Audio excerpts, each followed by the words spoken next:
My husband, Mark, chose our daughter's graduation party to drop a bombshell, surrounded by family and friends, with congratulatory balloons bobbing in the air. He pulled me aside. His smile didn't reach his eyes. "Linda," he said, his voice a low, cold whisper, "I'm leaving you. I've met someone else. I'll have my things out by tomorrow." I felt the world tilt, the cheerful music of the party fading into a dull roar in my ears. He expected tears, maybe a scene. But all I could feel was a strange, chilling calm. 25 years of marriage, ending right here, next to the celebratory cake. I simply nodded, turned my back on him, and walked back to our guests, a fixed smile plastered on my face. The next morning, as our daughter Lily slept off the excitement of her big day, Mark started packing. He whistled as he threw his expensive suits into a suitcase, the sound grating on my last nerve. "Don't look so glum, Linda," he smirked. "Think of it as a new beginning for both of us." He was so proud of himself, so sure he was leaving me with nothing but a broken heart and an empty house. He had no idea what was coming. I spent the morning on the phone, making quiet, deliberate calls. Each conversation was short, precise, and set another piece of my plan into motion. By the time he was ready to leave, my own preparations were complete. He sauntered into the living room, keys dangling from his finger. "Well, that's me," he announced, as if he were just popping out for milk. "I've transferred some money to your account. It should tide you over until the lawyers sort things out." He looked around the house, a house I had poured my heart and soul into, with a look of smug finality. That's when I decided it was time. "Mark," I said, my voice steady, "before you go, there's something you need to see." I led him to my home office, a room he rarely entered, considering it my little hobby space. On the desk, laid out in neat piles, were documents. He glanced at them dismissively at first, then his eyes widened. He saw the business incorporation papers, bank statements, and investment portfolios. All of them were in my name.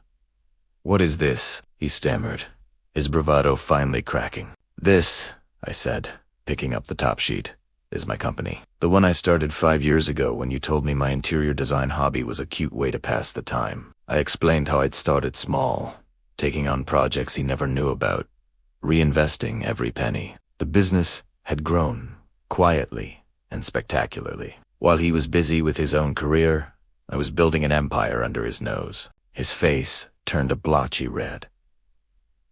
You did this without telling me," he sputtered. "But the house, my money paid for this house." That's when I delivered the final blow. I slid another document across the desk. A prenuptial agreement, the one he'd insisted we signed all those years ago. So sure that his family's wealth needed protection from a small-town girl like me. "You might want to reread Clause 7B, I suggested sweetly. "The one about separate assets and business ventures initiated during the marriage.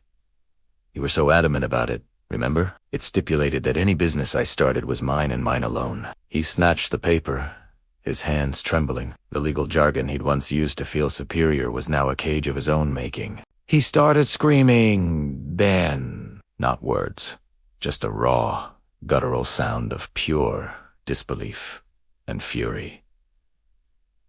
He couldn't believe it. The woman he saw as a dependent housewife, a decorative part of his life, had outmaneuvered him completely. But ... "My investments," he yelled. "I need that money for my new life." I just smiled. "About that," I said, "I hope your new life doesn't involve the lakeside cottage. Because, as you can see from this deed, I bought it outright last month, with my money." He sank into the chair, clutching his head. All his plans, his grand exit, his new life with his younger girlfriend, were all built on a foundation of money he thought he had. Money that was legally and entirely mine. He had walked into this house a king, ready to discard his old queen. Now, he was leaving with a single suitcase and the crushing weight of his own arrogance. He looked at me, his eyes pleading. "Linda, please, we can talk about this. But the time for talk was over. I had spent years being underestimated, and in his moment of ultimate betrayal, I had revealed my true strength. "There's nothing to talk about, Mark," I said, my voice devoid of any emotion. "Your things are packed. The door's right there." He just sat there, screaming and crying, a broken man in the middle of the empire he never knew I'd built. He had tried to ruin me at our daughter's happiest moment, but instead, he had only ruined himself. It wasn't just about the money. It was about reclaiming my life, my identity, and my future. A future that was suddenly looking incredibly bright and entirely my own. As he finally stumbled out the door, defeated, I didn't feel a shred of remorse. I felt liberated. I walked over to the window and watched him go. The world didn't seem tilted anymore. It felt perfectly balanced.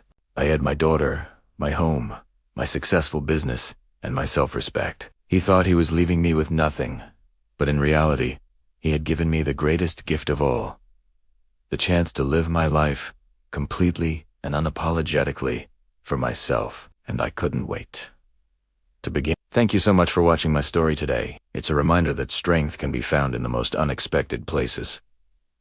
If you enjoyed this video, please give it a thumbs up, and do UNT. Forget to subscribe and hit that notification bell so you do UNT miss what's next. See you in the next one.